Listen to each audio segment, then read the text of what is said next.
Olá, povo de Deus, a paz do Senhor Jesus. Estamos aqui com a lição de número 3, com o tema O início do ministério do Filho do Homem. Lembrando que quando nós falamos de Filho do Homem, estamos falando da natureza humana de Jesus, tá certo? Você que não é inscrito, se inscreve no canal, deixa seu like, participa juntamente conosco, tá bom? Então vamos lá, iniciando a lição de número 3. Como eu já falei, o tema, né? Iniciando o ministério do Filho do Homem. Leitura bíblica para estudo, Lucas 3, do 1 ao 23. É essa revista que nós tomamos por base para nossas aulas. Textuário e verdade prática. E o Espírito Santo desceu sobre ele em forma corpórea como pomba, e ouviu-se uma voz do céu: Tu és o meu filho amado, em ti me comprazo. Ou seja, em quem tenho prazer, tá bom? Aí foi a voz que brandou do céu quando Jesus foi batizado nas águas, lá por João Batista no Rio Jordão, tá certo? Lucas 3, 22. Verdade prática. Viver em comunhão com o Espírito Santo é o segredo para uma vida que agrada a Deus. Quer ter uma vida que agrada a Deus? Está aqui o segredo, é ter uma vida de comunhão com o Espírito Santo. É a nossa introdução.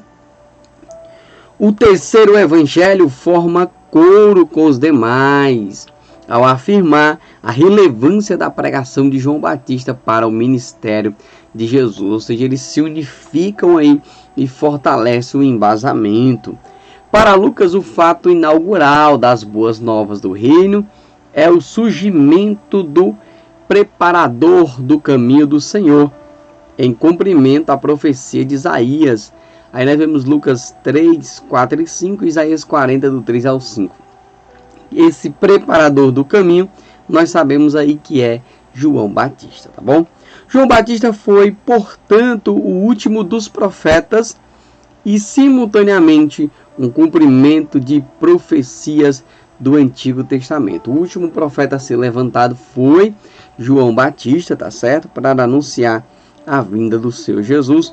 Lembrando que João Batista era filho de Zacarias e de Isabel, tá bom? Então vamos lá. Os nossos pontos, os pontos que vão ser abordados: o ministério de João Batista, batismo, genealogia e tentação de Jesus, o início do ministério, né, público, de forma pública, para que todos viessem ver. E aí você olha na sua revista para a gente ganhar um tempinho, tá bom? Então vamos lá, entrar já no primeiro ponto da nossa aula. O ministério de João Batista. Depois de séculos de silêncio profético, a voz de João soou no deserto. Lembra que de Malaquias até Mateus nós temos aí o período chamado período das trevas, o período em que Deus não falou nada com os profetas, tá bom? Aí é o período aí que Israel ficou sem ouvir realmente a voz do Senhor, tá bom? Então vamos lá, também é o período chamado período interbíblico. Primeiro tópico: percussor de Jesus. Sendo os sumos sacerdotes Anás e Caifás, veio a palavra de Deus a João, filho de Zacarias, no deserto. A perfeição com que Lucas descreve o contexto histórico de João é sem precedentes. Ou seja, ele cita dois sumos sacerdotes da época, tá certo? Para dar aqui o fortalecimento no contexto histórico. Enquanto os demais evangelhos apresentam referências mais limitadas, pressupondo que seus ouvintes estavam familiarizados com o ministério de Batista, né, do Batista. Lucas data o início da pregação de João Batista tomando essas referências: um imperador e um governador romano, 3 tetrarcas da Palestina e 2 sumos sacerdotes de Jerusalém. Ou seja, ele já pega aqui, perdão pessoal, na sua narrativa, ele pega um contexto histórico. Quem estava ali, por exemplo, se eu fosse fazer uma narrativa hoje, eu poderia pegar aí um ministro, uma pessoa, um general que está no momento de hoje, ou um governador, alguém da política, para dar uma referência no embasamento, que foi isso que ele fez e fortaleceu, tá certo, o seu contexto histórico. Continuando.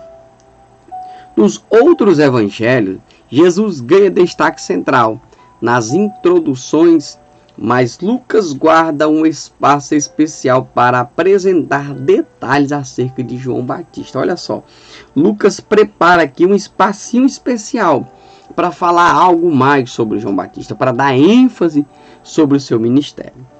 O autor desse evangelho, embora mostre a grandeza dos nomes e títulos dos detentores do poder político e religioso, evidencia João de forma diferente, mostrando que ele é um homem simples, sem títulos, sem lugar fixo para pregar sua mensagem aos que vêm ao seu encontro, dando início às boas novas do reino. Ou seja, João Batista veio de uma forma bem humilde, bem simples, mas cheio do poder do Espírito Santo de Deus, tá certo?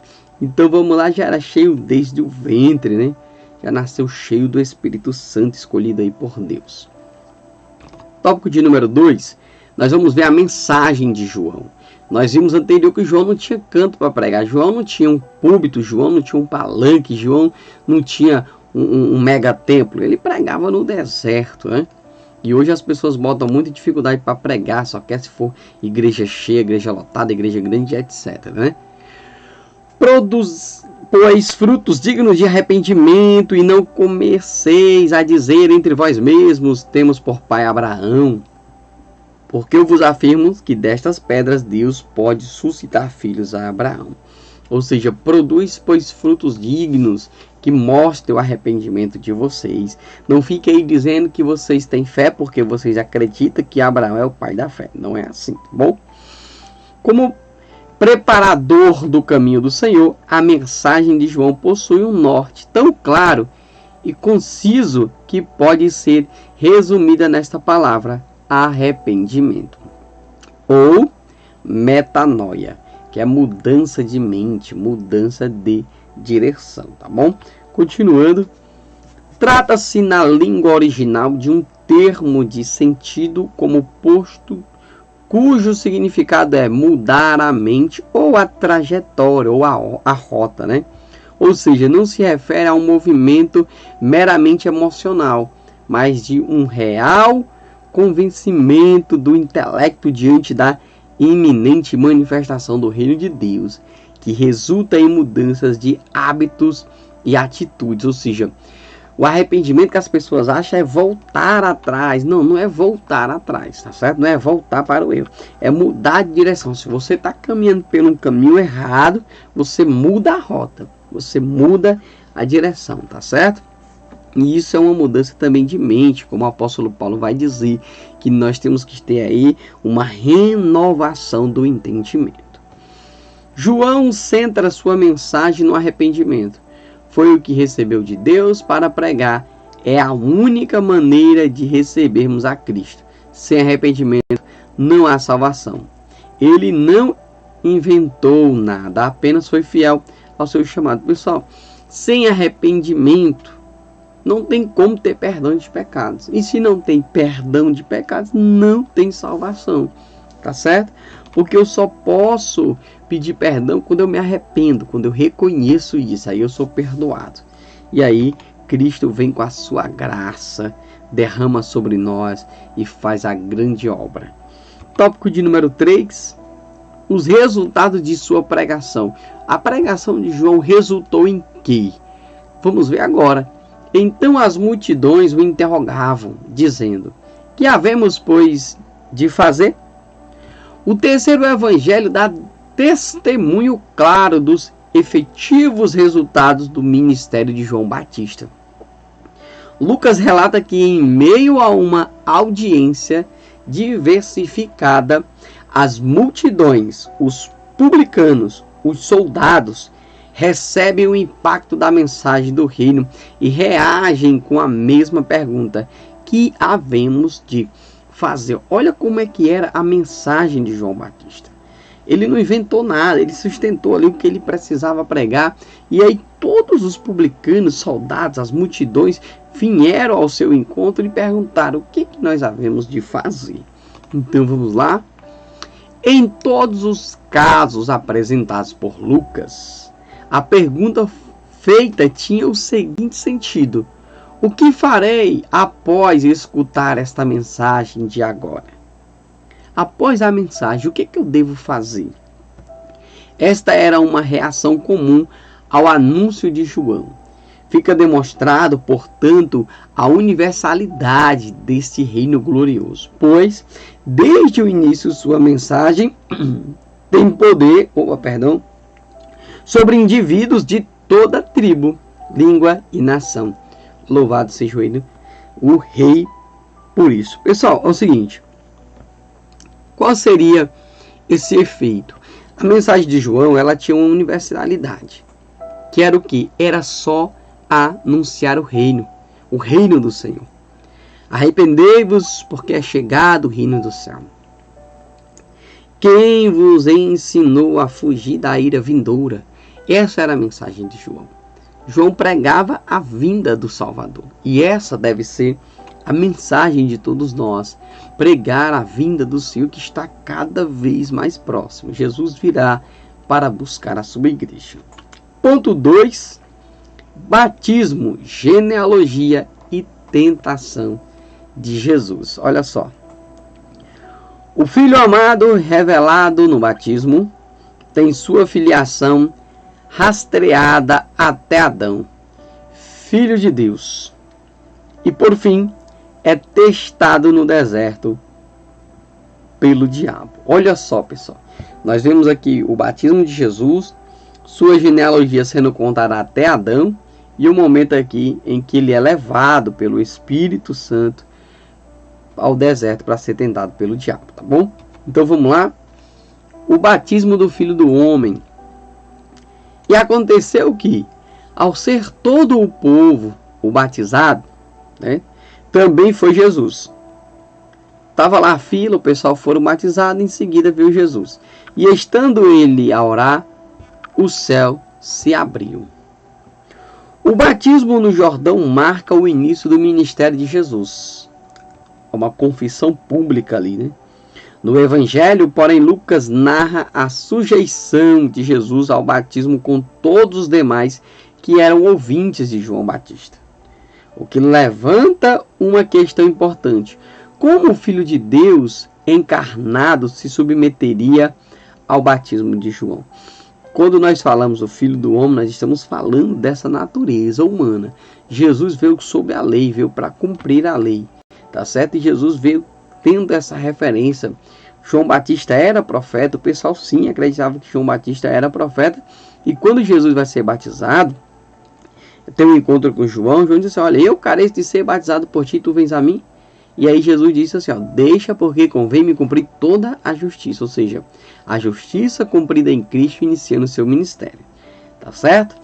A resposta é simples, Jesus precisava identificar-se como todo o povo em solidariedade aos pecadores que veio salvar. Embora não tendo pecado, ele se submete ao batismo e cumpre a justiça de Deus, ao mesmo tempo em que honra e aprova o ministério de João, seu precursor. Ou seja, já devo bom explicar para você entender, né? Então Jesus ele faz isso. Poderia dizer de uma forma mais simples, para dar credibilidade maior no ministério de João Batista. Sua genealogia. Ora, tinha Jesus cerca de 30 anos ao começar o seu ministério. Era como se cuidava, né, filho de José, filho de Eli. As pessoas chamavam ele assim dessa forma. Vários aspectos tornam a narrativa lucana singular no que pertence à genealogia de Cristo. Geralmente, relatos genealógicos são trazidos na introdução de documentos, mas em Lucas está contido no meio da narrativa, ou seja, ao invés de estar no começo, está bem no meio da narrativa. Outra peculiaridade marcante está em que, geralmente, genealogias são enumeradas do passado para o presente, né? Como na descrição de Mateus. Lucas, entretanto, toma o caminho contrário, partindo do presente em direção ao passado. Como é que se contava a genealogia? Lá de Adão até Cristo. Só que Lucas faz o contrário. Ele conta de Cristo voltando até Adão, de Adão Deus, tá certo? Então vamos lá. Se comparado com o relato de Mateus, percebe-se em Lucas outras peculiaridades, como adota a linhagem do pai de José, a inexistência de mulheres, o fato de chegarem a Adão, filho de Deus, e não, sim, os laços entre os dois relatos. Pessoal, Lucas coloca Jesus na genealogia de José, tá certo? Não tem relato de mulheres, somente relato de homens. Alguma genealogia, principalmente quando você vai ler o primeiro livro das Crônicas, você vai ver muita genealogia falando tanto das mulheres como dos homens. Mas aqui não, ele dá destaque apenas à genealogia na parte do homem, tá certo? E glorioso percebe que onde Israel falou, o Filho de Deus foi aprovado com louvores, deixando claro a sua moral condizente com a missão que lhe cabia executar. O Cristo de Deus não foi somente um homem real, mas também um homem ideal, digno de ser seguido. Portanto, a narrativa da tentação resume os dois focos do batismo: a orientação do Espírito Santo e a sua identidade como filho, terminar em Abraão, como em Mateus. Entre outras, Lucas faz toda essa disposição em seu contexto com esse propósito, demonstrar que o Filho de Deus, anunciado pelo próprio Deus no batismo, é de fato quem ele é. Tá certo? Jesus era tanto real como ideal e ele é o maior exemplo a ser seguido, tá bom? E agora sua tentação no deserto. Texto bastante conhecido, né, pessoal? Durante 40 dias sendo tentado pelo diabo, nada comeu naqueles dias, ao fim dos quais teve fome, como nos demais sinópticos. Que é isso? Os evangelhos são sinópticos, eles narram as mesmas histórias. Claro que não é tão parecida, porque são 4 visões diferentes, tá certo? Tem essa sinopsidade. A narrativa da tentação de Jesus no deserto tem o objetivo de confirmar a vocação recebida no batismo e de servir como prelúdio de seu ministério público. Vemos também um claro paralelo entre o teste de Jesus e o teste de Israel no deserto, pois os dois apresentam vários elementos em comum. Por exemplo, os dois acontecem no deserto, neles é exigida obediência, fome e pão são fatores comuns, e o número 40 também aparece em ambos. Ou seja, aqui nós podemos fazer um paralelo, né? O que aconteceu com o povo de Israel no deserto, aconteceu semelhante aí com Jesus também no deserto, tá bom? Vamos lá. Além disso, as respostas de Jesus ao tentador são extraídas de Deuteronômio 6 e 8, estreitando assim os laços entre os dois relatos. Ou seja, Jesus pega ali a palavra para lutar contra o inimigo, tá certo? E aqui eles repetiram o texto, ele diz, ó: glorioso perceber que onde Israel falhou, o Filho de Deus foi aprovado com louvores, deixando clara a sua moral, condizente com a missão que lhe cabia executar. O Cristo de Deus não foi somente um homem real, mas também um homem ideal, digno de ser seguido. Portanto, a narrativa da tentação resume os dois focos do batismo, a orientação do Espírito Santo e a sua identidade como Filho de Deus. Tá bom? Louvado seja o nome do Senhor Jesus. Então agora nós vamos para o nosso ponto de número 3. O início do ministério público. Aqui é como Jesus já se levanta para a realização das obras.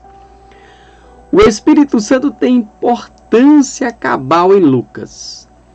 Ao recapitular o que foi visto, percebe-se que somente no relato da infância de Jesus, 6 pessoas são habitadas Jesus, tá bom?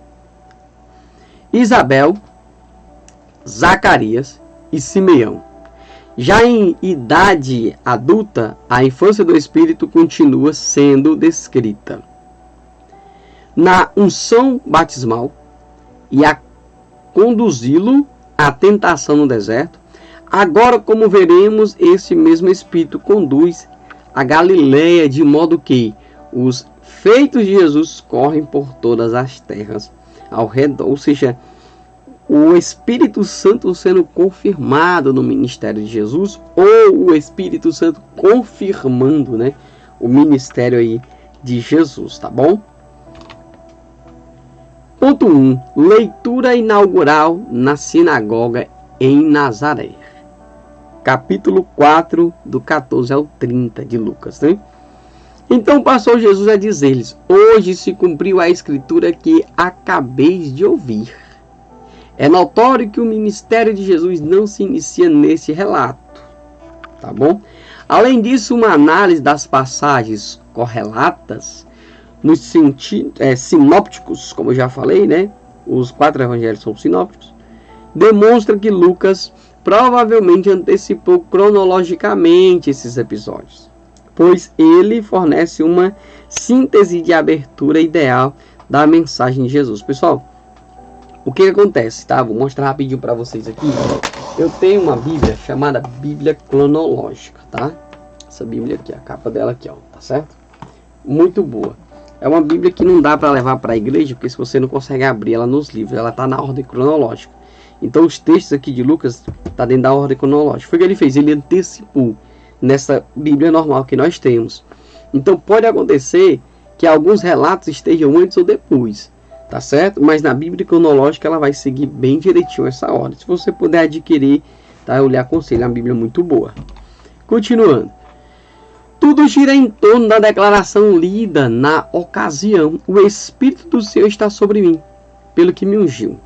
Isso é uma confirmação bíblica e profética dos assombrosos feitos de Jesus que o seguiam desde o seu batismo e que o acompanharia em todo o seu ministério público. E no poder do Espírito, que cativos e oprimidos são libertos, enfermos são curados, e a mensagem do reino estremece os corações. A autoridade do sermão de Jesus deixa a plateia, deixa aí a plateia e todos maravilhados perguntam: não é este o filho de José? Olha o que acontece. Onde Jesus chegava, os demônios já iam se repelindo. Pessoas que eram enfermas em Cristo conseguiam ser curadas, pessoas que estavam cativas eram libertas, e a plateia ficava o que? Atônitas, e todos ali maravilhados. Quando nós vemos Jesus operando milagres, você vê no final do texto, muitas das vezes a gente vê isso, as pessoas que ficaram ali, ficaram maravilhadas. E aí fizeram a pergunta: não é este aí o filho de José, né? O carpinteiro, aquele menino, tá certo? O texto sugere que a recusa de Jesus em validar sua mensagem com sinais semelhantes aos realizados outrora na Galileia fez com que a plateia se enfurecesse contra Jesus a ponto de tentar matá-lo. Jesus, porém, passa por eles e retira-se ileso daquele lugar. Pessoal, havia uma grande perseguição, né? Os fariseus perseguiam muito Jesus. E quando Jesus operava milagres que arrastavam multidões, eles faziam de tudo para colocar essas multidões contra Cristo, tá bom? Porque a religião falava muito forte. Os religiosos queriam se defender, tá bom? E aí eles perseguiam Jesus, e Jesus muitas das vezes tinha que sair de forma escondida para que não viesse ser apedrejado, para que não viesse ser morto. O endemoniado de Cafarnaum. Achava-se na sinagoga um homem possesso de um espírito de demônio imundo e bradou em alta voz. A narrativa continua agora em Cafarnaum. E os feitos da sua unção, os feitos da unção do Espírito Santo, são manifestos também naquele lugar. Como de costume, Jesus ensinava no sábado em uma sinagoga, quando se depara com um homem oprimido por espírito imundo. Ou seja, Jesus encontra aquele homem ali quando ele está ensinando naquela sinagoga, e o homem estava possesso por um espírito imundo.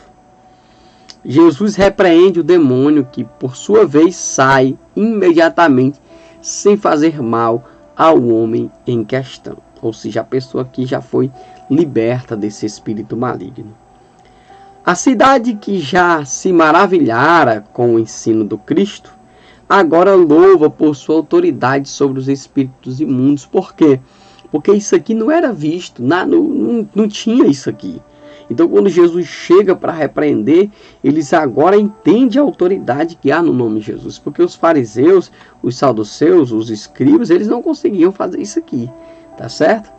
Verdadeiramente, a unção do Espírito sobre Jesus o permitiu pôr em liberdade os cativos e oprimidos e apregoar com autoridade a chegada do reino glorioso do Senhor. Ou seja, a autoridade, a unção do Espírito Santo de Deus que estava ali sobre a vida de Jesus é a mesma que deve estar dentro de nós, porque ele diz que os sinais seguirão aqueles que creem. Então, quando nós pregarmos a palavra com autoridade, os sinais também vão nos acompanhar, tá certo?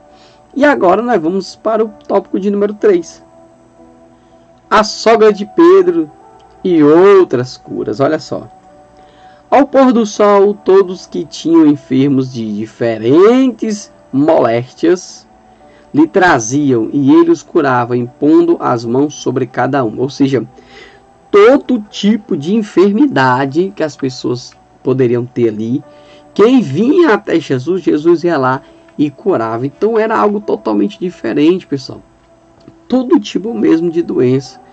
Isso não era uma coisa que estava sendo vista. Mas quando Jesus chega, ele muda a história, a vida das pessoas. E é por isso que as pessoas se maravilhavam. Jesus entra na casa de Pedro e depara-se com a sua sogra, né? Desta prostrada com febre alta. A sogra de Pedro estava lá, deitada na cama, febre muito alta, né? Boa parte dos estudiosos sugere tratar-se de um quadro de malária, doença endêmica comum, na região por conta do clima e geografia da área. Pessoal, deixando claro, é apenas uma sugestão dos estudiosos. A Bíblia vai dizer que ela estava com febre alta, tá bom? Jesus, diante do quadro, restabelece a enferma, repreende a febre. Esse é o único milagre de cura de Jesus em que o mestre se dirige à doença e não ao enfermo. Pessoal, olha uma coisa interessante. Aprenda aqui conosco. Aprenda com a palavra. Aprenda com essa revista maravilhosa. Esse foi o único momento em que o milagre acontece de forma diferenciada. De que forma? Olha só. Esse é o único milagre de cura de Jesus que o mestre se dirige à doença e não ao enfermo. Tá certo? Lembrando que febre é perigoso. Febre mata. Pessoa com febre alta tem que correr para o hospital. Claro, se orar, crendo, for a vontade de Deus, ela vai ser curada em nome de Jesus. Essa é a certeza que nós temos. A fama de Jesus se alastra na cidade de modo tal que o povo aguarda apenas o encerramento dos costumes sabáticos. E ao cair da noite, uma multidão de enfermos, acometidos de diferentes moléstias, deságua aos pés de Jesus e todos são curados pela imposição de suas mãos. O que acontece?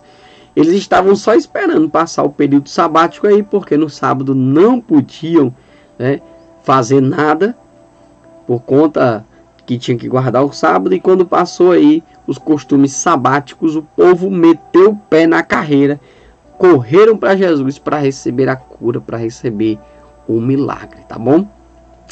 Demônios também eram expelidos aos gritos e assim, como no caso do homem da sinagoga, eram repreendidos por Jesus, para que não falassem, pois sabiam ser ele o Cristo.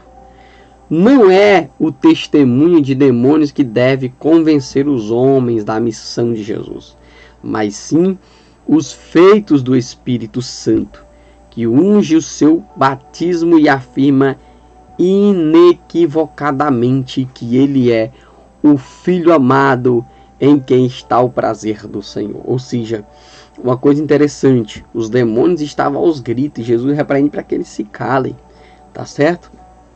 E outra coisa, aqui nós vemos a confirmação. Quando fala inequivocadamente, é sem nenhuma sombra de dúvida. Não há erro. O Espírito Santo confirma, sim, que Jesus é o Filho amado, em quem o Senhor tem se comprazido, em quem o Senhor tem prazer. Tá certo? E aqui nós terminamos esse ponto. E agora a nossa aplicação pessoal. Que nos diz? O mesmo Espírito que ungiu Jesus e o conduziu em sua obra terrena está impulsionando a igreja a executar a obra de Deus na terra. Busquemos então a unção do Espírito Santo. O Espírito Santo é a terceira pessoa da Trindade, também de suma importância para nossas vidas. Deus enviou o seu Filho, Jesus. O Espírito Santo confirma o seu ministério. Jesus, quando vai sair da terra, ele diz: olha, eu não vos deixarei órfãos, mas enviarei o outro Consolador. O Espírito Santo de Deus, ele é o Consolador de nossas vidas, e nós temos que ter sim esse Espírito Santo, porque é ele que está fazendo com que a igreja caminhe, alavanque e cresça nessa terra. Que Deus em Cristo Jesus abençoe e vos guarde até a lição de número 4.